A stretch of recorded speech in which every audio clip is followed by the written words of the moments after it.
she would just see me crying and she'd be like, in her broken, thing, she'd be, Mama Lori hai. Like, she would see like mom's crying. And it just shook me. It shook me in a way that I cannot describe, because I was just like, when my marriage broke, I went from feeling confident and beautiful to feeling self-loathing.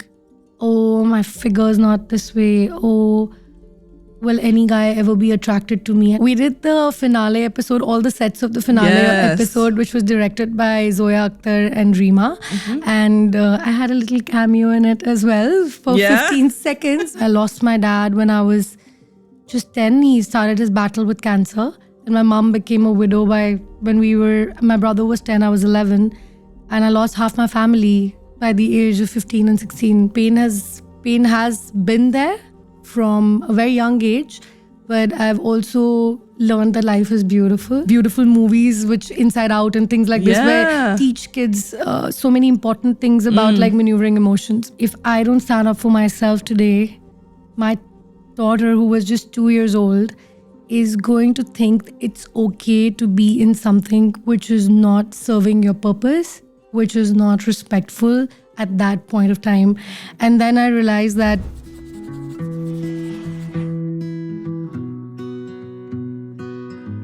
Hello and welcome back to the show. If you're new here, I'm Sheen, your host, and today we're joined by one of my lovely friends. I'm super excited to introduce you to one of the leading wedding designers in India, who also has a global footprint and who is now in the UAE as well. But you might have seen her. She also does some acting. She has a book coming up. She's a TEDx speaker. She's a lot. And I just want you to welcome Ambika Gupta. Hi, Ambika. How are you? I'm good. Hi. Thank you for having me over. I'm so excited for this. I would like to tell people the story of how we met the first time. I think you just followed me on Instagram and I followed back. And then we had a few exchanges, and then turns out you were coming to Dubai. We went to La Jarrah in Dubai Mall. Yes. And we had such a fun time. We were meant to have a short coffee date, and it went on for like 3 hours. I think we were chit-chatting so much, and then you had your fans coming up to your chair and like hugging you. I'm like, oh, I am sitting with someone really popular. Oh, please. But sometimes when you just click with someone, you just click. Yeah, and I think we met a couple of times after that, and our energy was just like, it was just organic, and I feel that was the best connection. Oh, absolutely. And I'm super excited to speak to you about some very important topics today. So, of course, before we jump into everything juicy, juicy, give us a little bit of a short intro about who Ambi is. What do you do today? Well, I'm a wedding designer, and I started my career in south of India, which is Chennai, though I am from Delhi. It was tough because I didn't know the language. I started from there, became pretty known down south, and then we had a pan-India footprint by, say, 2019 when we started doing a lot of destination weddings. A claim to fame, if I would say, came in 2020 when we did Kajal Agarwal's wedding, and that became viral because it was the first wedding post-COVID and a celebrity wedding. And then, of course, we came on page 3. We were everywhere on the news. And that led to a lot of word of mouth and more stronger presence within India. I think my global footprint started about in 2021. 2021, yeah. This is when I came to do an event for the apparel group here in Dubai. And we also started doing a lot of destination weddings in Bahrain, in Iraq, in Turkey. And yeah, now we've opened our office in JVC. And apart from that, of course, we do a lot of set designs for shows. So yeah, this is a little bit about us. Yeah. And when you say shows, she's saying it like it's nothing. It was Made in Heaven on Prime. Season 2. Yes, season 2. It was, which episode? We did the finale episode, all the sets of the finale episode, which was directed by Zoya Akhtar and Reema.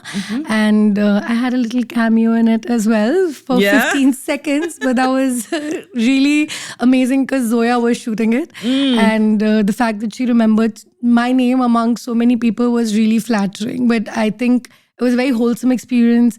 Of course, being a part of a show which celebrates weddings, apart from that, designing sets for TV, and then also actually coming on camera with Trinetra, who plays a very important character in Made in Heaven. So it was really special, yeah. I can imagine. And I've also seen on Dubai Bling, right? Yes. So you did that event on Dubai Bling. So I did the design for Seema Ved and Mona Katan's. They were doing a little bit on women, like they were like being Shark Tanks in a way. And we had to design the entire florals and set for the house. So we had done that as well. Wow. Okay. So you've done so much. And I know you're in the process of writing a book. I don't know how much you can disclose about the book. But I love how, I feel like whenever I'm speaking to you, I love how you channel whatever pain and challenges you have in life into purpose. And you've done it so beautifully, especially given the global platform at which you're succeeding today. And we can all see the beautiful work that you're doing. And you're extremely talented. But I want to dig a little bit deeper into what led you on this journey, right? So tell us, you are in the beautiful world of bringing couples together on the most magical day of their life. Yes. You were married as well at some point. How was that? Beautiful. I think even if I go back in time and I had to marry the same person, I would, because it was very special. We were in the same band. He used to be a drummer. I used to be a singer. We were doing engineering and we dated for 4 years. And then 2 of my elder sisters got married before me, crazy women that they were. And then I got the pressure. They're like, get married, get married. And then, I think those were slightly simpler times. And then we said, okay. And we got married. I was pampered silly. I was How old were treated like a queen, 24. Okay, very young. Very young. There are pluses and minuses to both of those things. But yeah, we were very, very young. We were the same age and we got married. I had my daughter by 27 and I got separated by the age of, I decided to move out of the house by 30. I wouldn't change a thing. I feel life teaches you beautiful things. And I think for me, pain has always, not deliberately, but when I look back at it, made me a better artist. I think pain has an innate ability to chisel you into one of the most finest versions of yourself if you channel it correctly, if you have the right support system.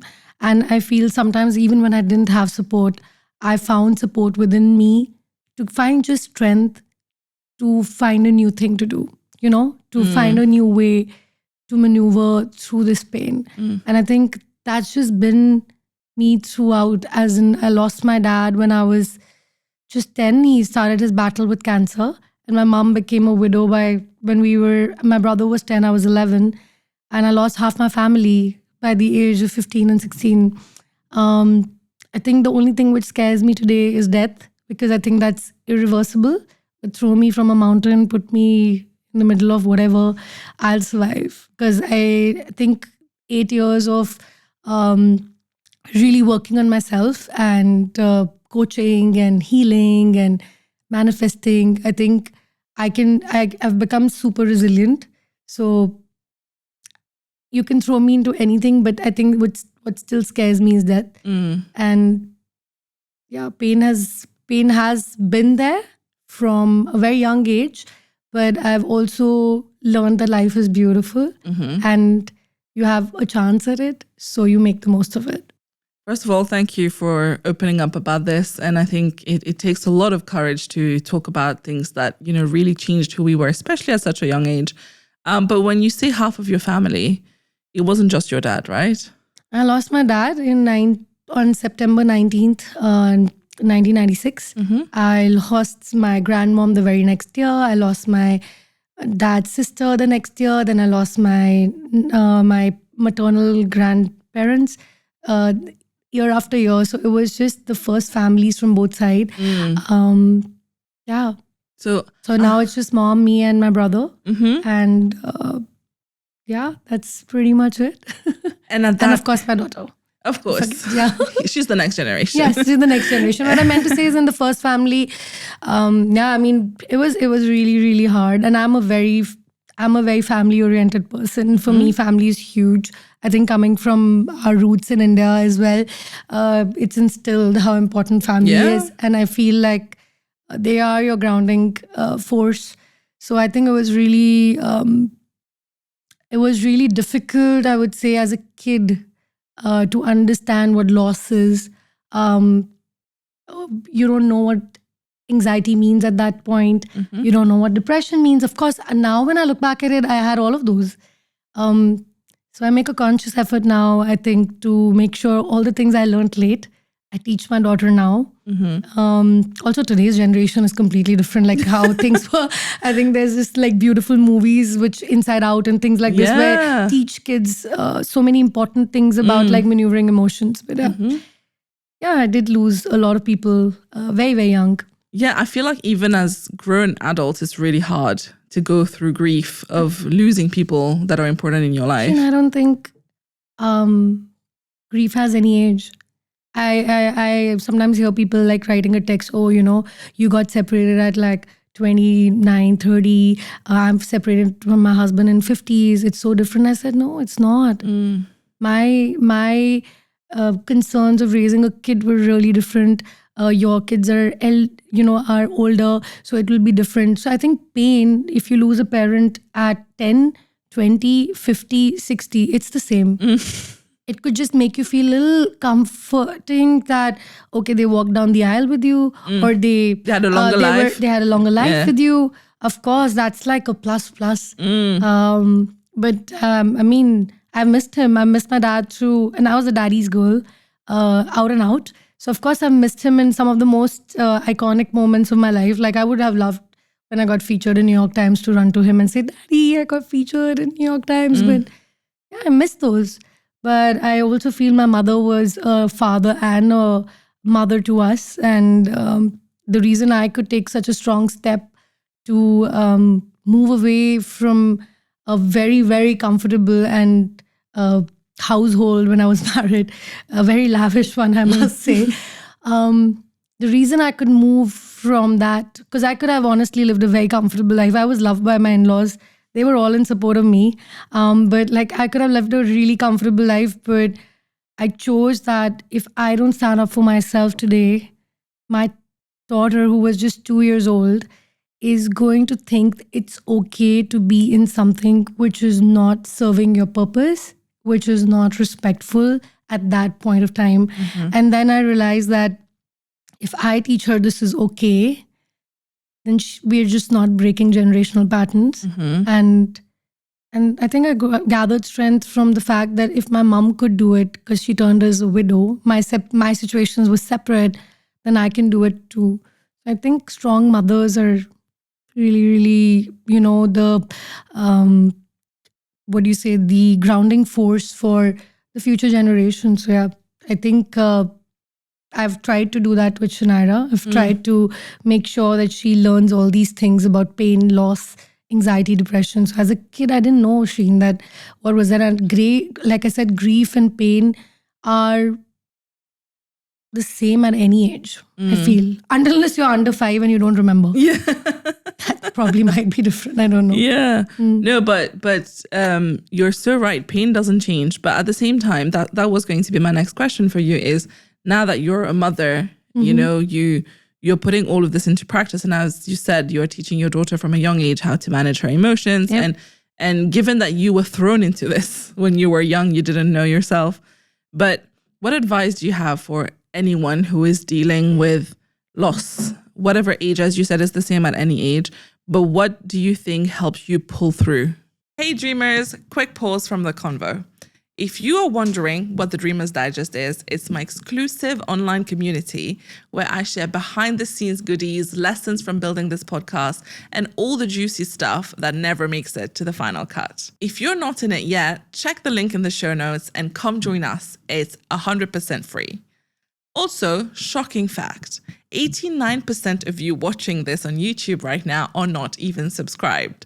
Wild, right? So if that's you, go ahead and hit that button. It would mean the world to me. And now, super exciting news. We launched the Podcast Academy. This is where I've poured everything I've learned from taking this show to 150 million views and turning it into a real business. It's 10 powerful modules packed with tools to help you launch, grow, and actually monetize your podcasts. You'll even get the chance to submit your episode for personal feedback from me and my team. If you've been thinking about starting a show or scaling the one you already have, this is your sign. Click the link in the description box below to learn more. Now, back to the episode. Acceptance. I think the first step of dealing with grief is to accept what's happened. I think we are in denial for the longest time. And I think denial stretches the timeline that you might have to heal. So the more you keep denying, the more you're stepping 5 steps back from healing. So the first step is, of course, acceptance. The second step is getting help and being open about being okay with going through pain. I think for me, I was very high on EQ from a very young age. I think because when I lost dad, I was just 10, 11, right? So we learned to emote very well at a young age. We were encouraged to share what we were feeling. And I think I also studied in a convent school, which really thrived on value education and moral science. And they told you that pain is normal, right? I still remember when I lost him, it's a part of my book. My book is based on pain to purpose. And one of my first chapters starts with the fact that I have such a strong memory of peeking through the bus every day because we used to cross the house, and I used to love having relatives at home. Love. I think my day used to be made when I saw a car parked outside. I was like, yes, I'm going to have somebody at home. And I saw a swarm of people in white, and my bus stop was just around the corner. And I was giving the first ever written exam of my life in 5th. And I came back, and usually nobody used to come to pick me up because it was just right around the corner. We knew how to navigate towards home.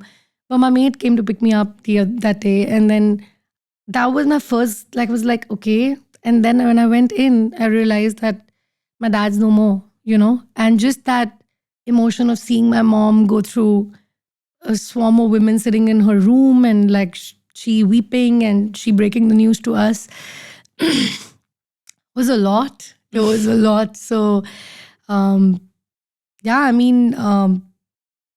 I just lost track of. It's okay. Sorry, I just remembered it in flashes. Time. Yeah. Can you just navigate me back to your question? Of course. No, but I think, first of all, I want to acknowledge that it's crazy how this is still so vivid for you, right? Like grief makes you remember the details of everything. I can smell the place. I can remember it in vivid colors, details, frame by frame, like a movie. Because I think it was the single most iconic, sad, hurtful, devastating experience of my life. Because it changed my life forever. I call it iconic because I think that single moment shifted our entire ground. Of course. Everything changed. Relationships changed. My mother's status changed. Our status changed. We were kids of a single parent suddenly. Navigating through how relatives change, how your own mom changes in front of you, like how life just suddenly slips you by. I think COVID, of course, taught us again what life and loss means, but we forget too quickly, I feel. As humans, we go through something, we remember it, we're like, oh, we're going to change our lives, and then we go back to doing the same crap again. That's the problem. I think it's our coping mechanism as well, right? We hide the trauma. Yeah. And that's the thing, right? Like, I think today we're in a better world. We do talk about trauma openly. I don't think Instagram is all about now only happy pretty moments. Pictures, yeah. I don't think so. I think it's changed. I'm done with listening to people that, Instagram is just... I share pain very openly on my Instagram. In fact, one of the reasons I got so many followers initially during COVID was because I was talking about law of manifestation and why are people thinking they're going to lose their jobs and stop thinking this is going to be forever and you're manifesting things. And then so many people started talking about it. And just I think that's the thing, right? I've never looked at pain now I think it just I became good at handling pain to a degree where when pain happens, it takes me about 2 or 3 days to cry it out. And then I'm just like, okay, this is teaching me something and it's going to shape me into something which is going to be a better version of myself. Yeah. Yeah. Yeah, I think especially once you grow up, you realize that life is not just happy, happy, happy, sad, happy, happy, happy. It's just all the time there's something, some challenge, some little remnant pain of something that happened in the past. But it's just about navigating life through these things, and you get better at it, right? The more I get more peaceful with it. Yeah. I feel like in my 30s, I feel I'm so much more at peace than I was earlier. And that I think takes inner work. And I think that's something which is not spoken about again, where I think the first thing I'm going to gift my child when she's going to be 13 is a therapist. The first thing is going to be therapy, life coaching, because I have always believed, what is somebody who's my age going to teach me when I have seen more pain, lost half my family, gone through the grind of, separation, divorce, and all of these things. And what some of my peers haven't, and thank God they haven't, God bless them, haven't even gone through that. So I always feel that advice on life and advice on how to channel your energy should at least come from somebody who's 10 to 15 years older than you. And I think that it's really important to have the right set of people. I call them angels in your life. I have a life coach, I have a therapist, I have healers, and I have all three. Because when I go through something and if I'm not able to handle it, my first call will be to these three people. It's never to my family. It's never to anybody else. It is through a person who sees me just as an individual outside of my skin and is able to tell my bullshit, is able to tell me how to navigate through that situation. And then once I have made sense of it, then I can go to my friends. Then I can go to my mom. I can go to my brother. Because then, of course, they need to know. Yeah. But there are times when they don't need to know unnecessary information because everyone's processing so much in their life. So I feel if you have the right tools, you really can navigate through things. And there has to be, and I'm so glad we are living in a better world today, but there is so much more awareness of all these things. You know, there's this concept now of having a board of directors for your life. And that's basically that's basically what you're describing, where you have this group of people that you go for different reasons, right? So it's the equivalent of having like an accountant, a PA, a legal person. But you have these people, you have a therapist, you have a life coach. You can call it the BODs of our life. Exactly, the BODs of your life. And they are not your friends or your family who have emotional connection to you, who will, the emotions take over the rational. But these people can be just rational about how to help you and what you're doing. So I love that. I think all of us really do it. nice, yeah. Yeah, all of us do it in some capacity. So that's exactly what you're doing. But so you told us about your childhood. You told us how in your early adulthood, you met your then husband, and then in college, yes. In college, right? sweethearts, yeah. And then how, because, okay, so one thing we discuss a lot on the podcast and a lot of people share their personal stories from the audience as well is people find it hard to leave, right? There's this fear of loneliness, this fear of not being able to find someone else. There's this fine boundary between we should make this work and I should leave, and people never know when to draw the line. And there was the movie as well, right? It Ends With Us, which had a lot of drama unrelated to the actual storyline. Yeah. It was a beautiful movie though, for sure. And the whole point is that women really struggle with leaving situations that are no longer serving them. It doesn't need to be as extreme as the movie where it's domestic violence, but we're talking about whenever women, especially, and for you, given that, you had such an emotionally challenging childhood, and for you to then find love, and then you have a daughter, you have now a newfound family, and for you to build up the courage to leave for yourself and for your daughter, how did you navigate that? I think, like I said, the strength came from having lived it through a single parent. It was really emotional because I think from 18 to 27 was perhaps the best years of my life. I think the only decade which was stress-free, let's say 28, 18 to 28 was the most beautiful, stress-free, pampering, queen-like moments of my life. I was treated silly by my in-laws, and I would say by my, then partner. But I feel that I'll come back to your question, but I'm just like giving a little bit of insight that I feel that, people evolve. And that's one of the drawbacks of a younger marriage, and sometimes also the strongest point of getting married young. Of course. Your adaptability is a lot, but also your understanding of life is a lot lesser, right? So if you don't have the right navigators or the BODs, like we said, it can be really hard for a young couple to understand the pressures of early parenthood, of adjusting in a family. Because while we were dating for 4 years before that, was just us.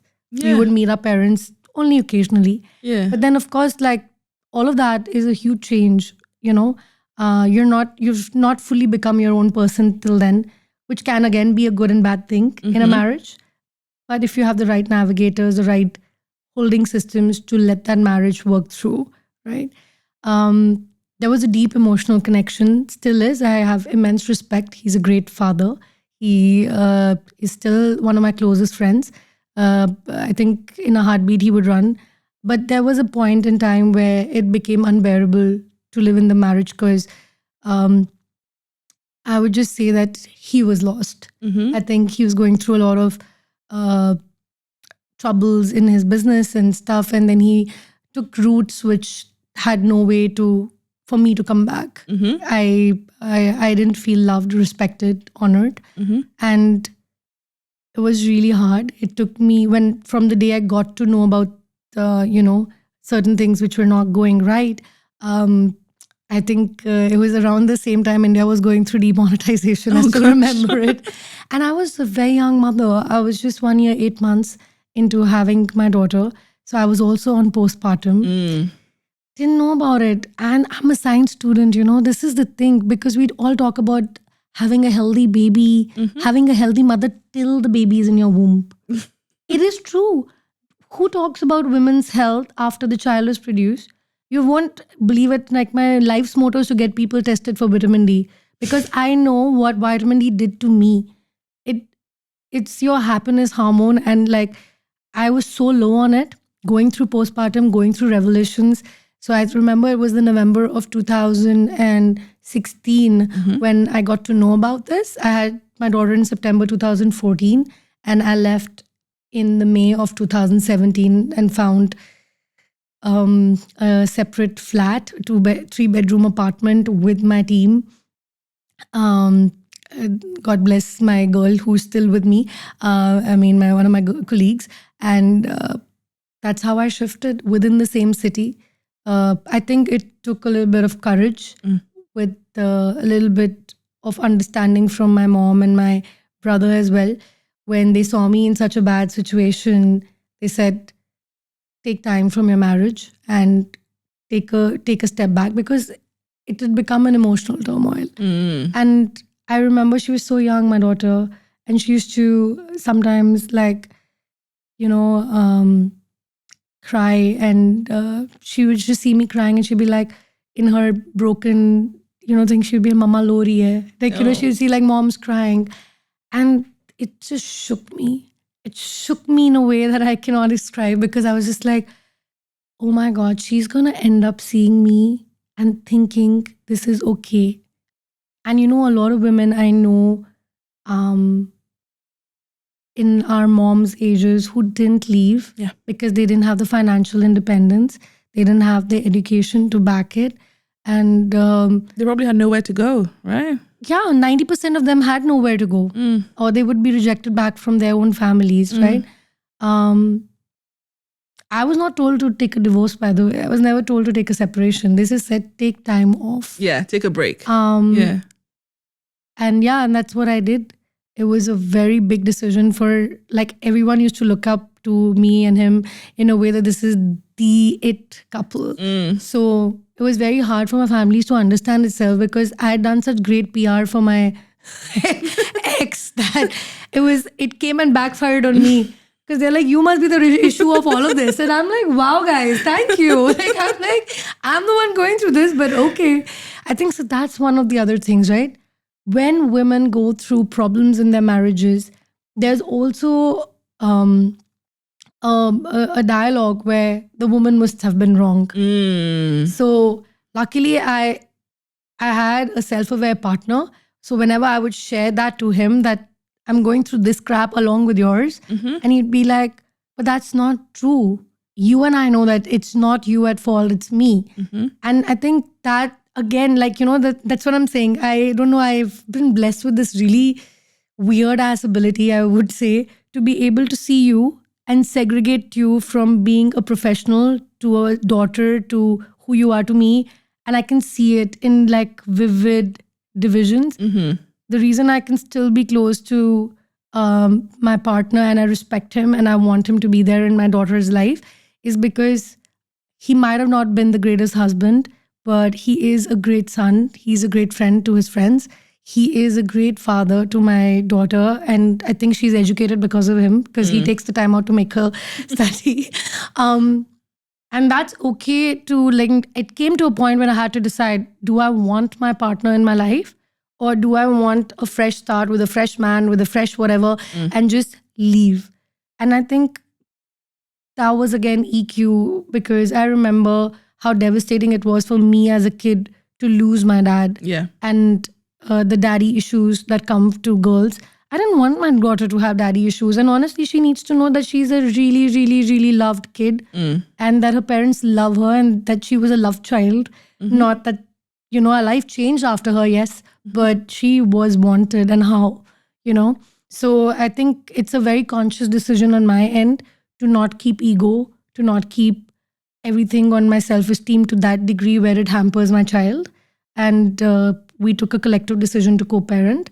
And whoever has to enter my life has to be able to respect it. Otherwise, I'm fine alone. That I'm very, because there's enough to keep you entertained and to travel and work and do all of that.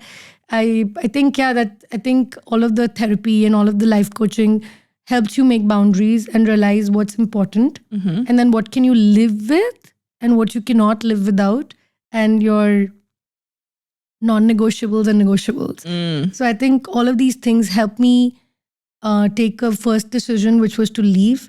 Then it took me 8 years to take a divorce. I was separated for 7 to 8 years. Oh, wow. Yeah, because it was really hard. See, that's the thing, right? It made me take the decision to move out for my sanity. But it was really hard as Indian parents for them to accept that we would break a marriage. Yeah. How? And I understand it, because I get people married all the time, and I feel that it is a beautiful union of people if you truly believe in it and two people are committed to working through the crap and the good.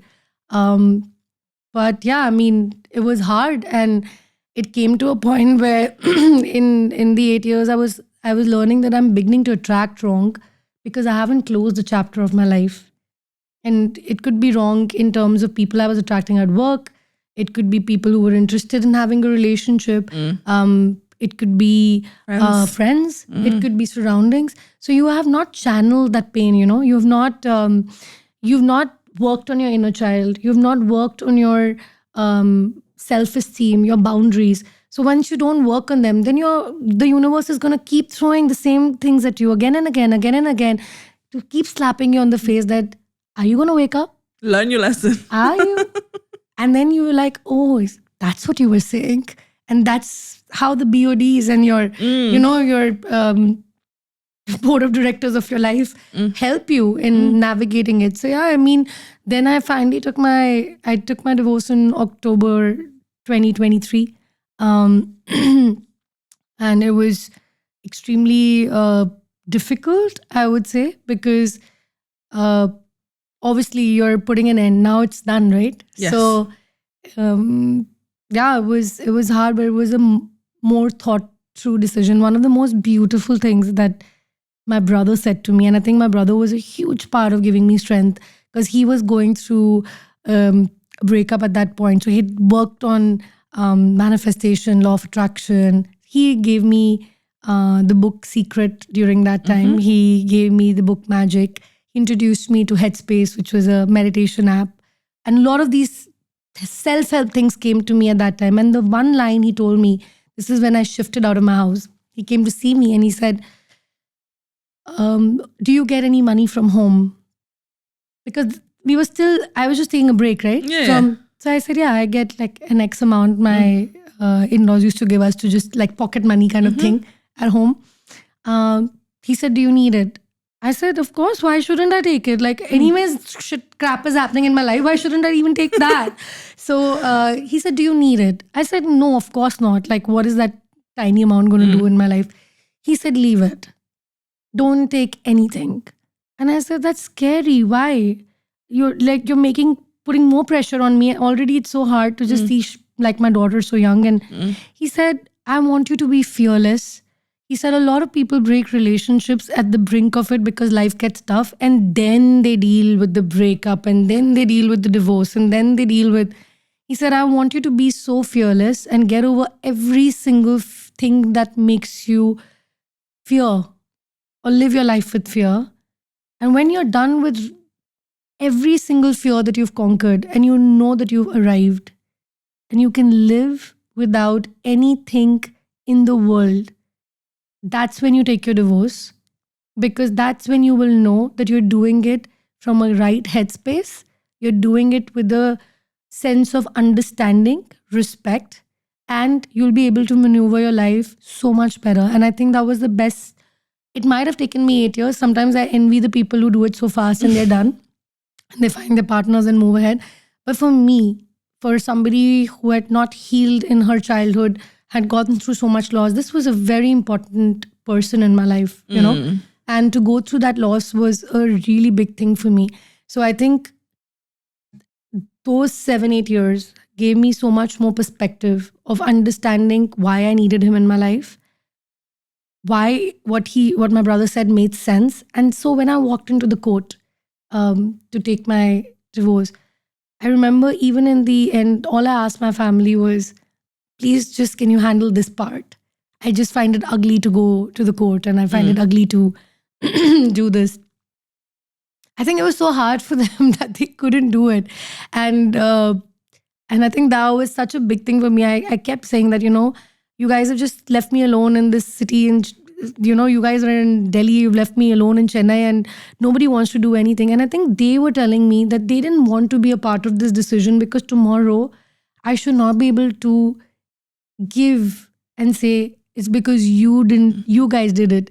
They wanted it to be my decision. And I think that's where my life coach and my healers said, stop your own bullshit. And that's what I'm saying. It's hard for somebody else, because if you ask your friends, they will be like, oh no, because they're all friends with him too, right? Yeah. So, and he is a good guy. It's not that he just a part of him which is not good, right? To me. Yeah. Could be wonderful to somebody else.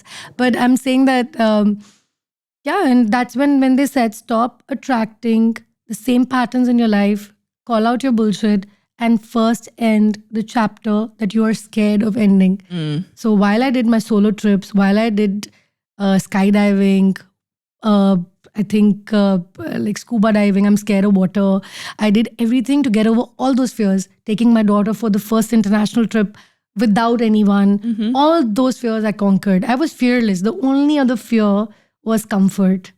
I was losing somebody I knew for 15 years, and that was comfort. And like you said, it's hard to leave what is comfortable because a known enemy is better than an unknown enemy. Yeah. And you're right. It is like the movie said, like, you don't have to be alcoholic. You don't have to be violent only to leave. Sometimes the violence is silent. I didn't have any violence in my life. It was just revelations after revelations and emotional abuse of its own sort. And it was hard because he was also there as a friend. He was also there to comfort me. But I was not being respected. And leaving that kind of comfort, right? Because I could have still gone back into a very comfortable, very lavish household. And I'm struggling and building my empire and building my legacy. It gets hard to do all of that. So I finally took the leap of faith and said, no, I now need to put an end to this because I deserve better. I cannot live under the shadow of a false marriage for the society, because everybody was always guessing. I mean, I was telling you earlier that the highest Google search engine for me, one of my friends found that, is like when you write Ambika Gupta A Cube on Google, says A Cube husband.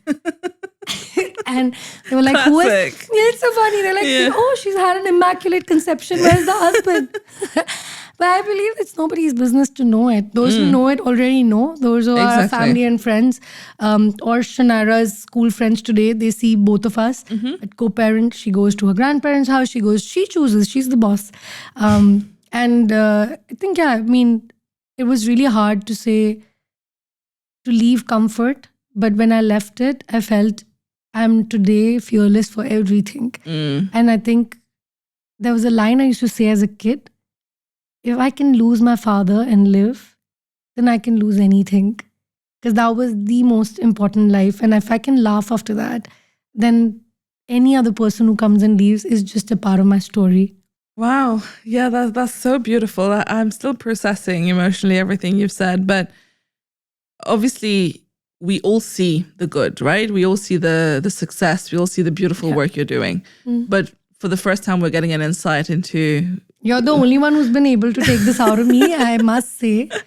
I think, Shreen, it's taken a lot of healing to not feel shame. That's what I was about to ask you. There's a lot of shame Because attached society to... forges us into this way. I think it's also self-inflicted. See, today we are educated. Society can do whatever. Society is not coming to wipe your tears in the morning. My team did. Hina and Zaid from my team, they're still a part of my team.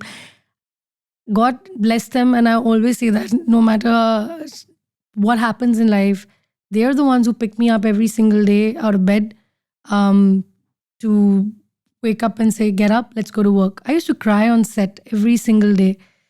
For the first 2 years, my vitamin D, everything was off. But I think today, the healing, the working on myself, the board of directors in my life, my therapists, my healers, my friends, my family, angels like you and other people who walked in my life at different parts when I needed to just have a conversation to grow.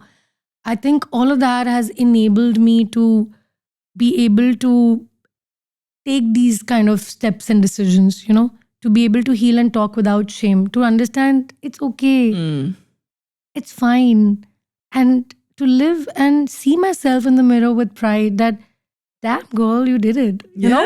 And I think it takes time to say that, damn girl, because the first thing is, damn girl, you're screwed, and you cry. But now I can look back and it helps so many people.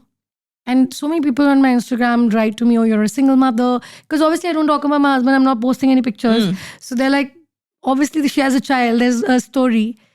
And I always tell them that, get the help. Accept first that you're going through something. And stop living in denial. Take help. Help is out there. And once you start helping yourself and once you want to love yourself, only then can you ask love from outside. Why would you go on a date with somebody when you don't even want to date yourself? I like how you talk about the change of mindsets, right? Where you're saying now you feel proud. You're like, damn girl, Yeah, you did damn this. girl, for sure. Yeah, but then in the past it used to be, damn girl, we're screwed. Or why us, right? You think, why is I this thought happening I was to the me? most ugly person when my marriage broke.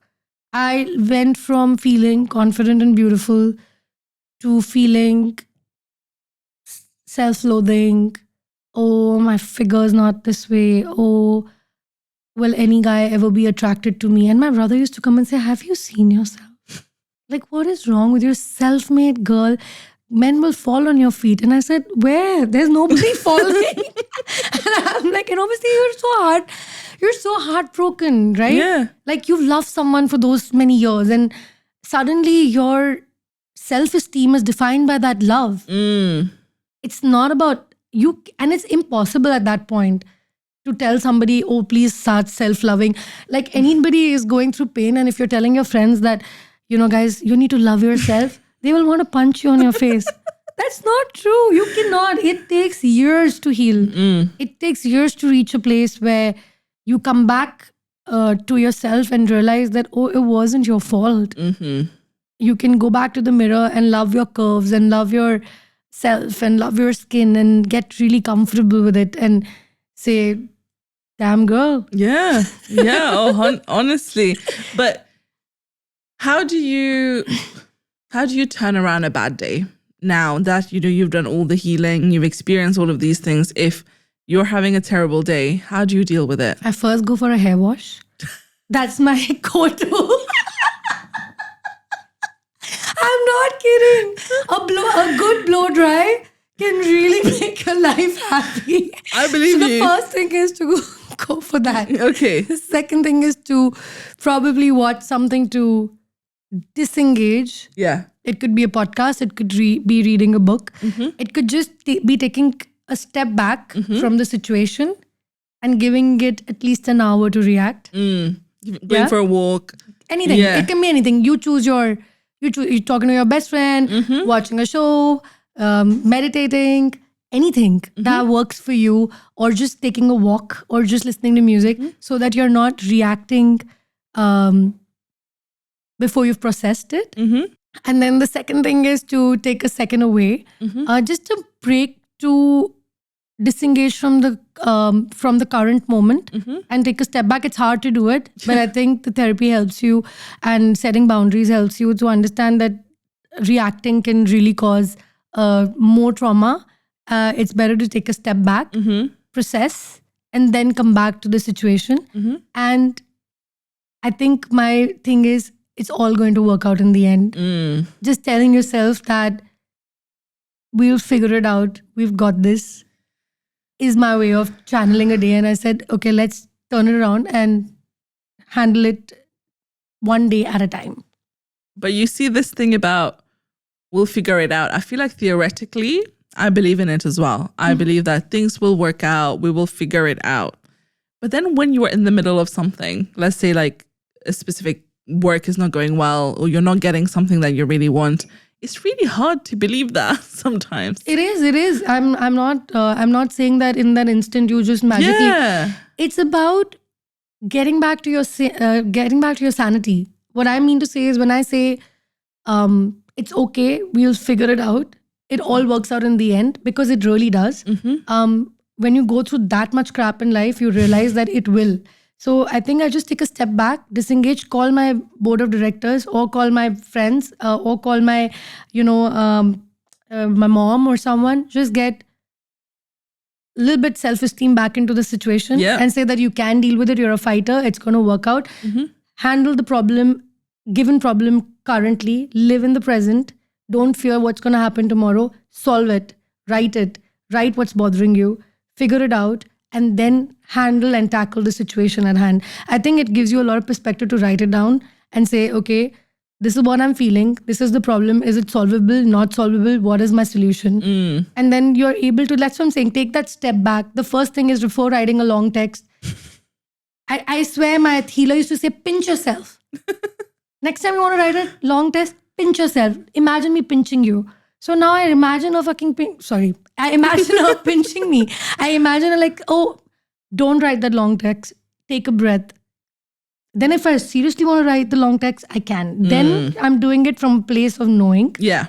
But to just take a step back is, I think, one of the best things you can do to not ruin the situation further. No, I agree. And I think they also say, whenever even if you're in a conversation and it's getting heated or you're feeling emotional about it, to always just take 3 seconds before you say something, because that 3 seconds stop your emotional reaction. So I think you're completely right.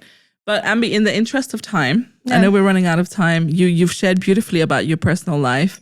I want you to share now what has been, in your personal experience, for you personally, the highlight of your career so far. What has been something where you felt really proud of what you've achieved?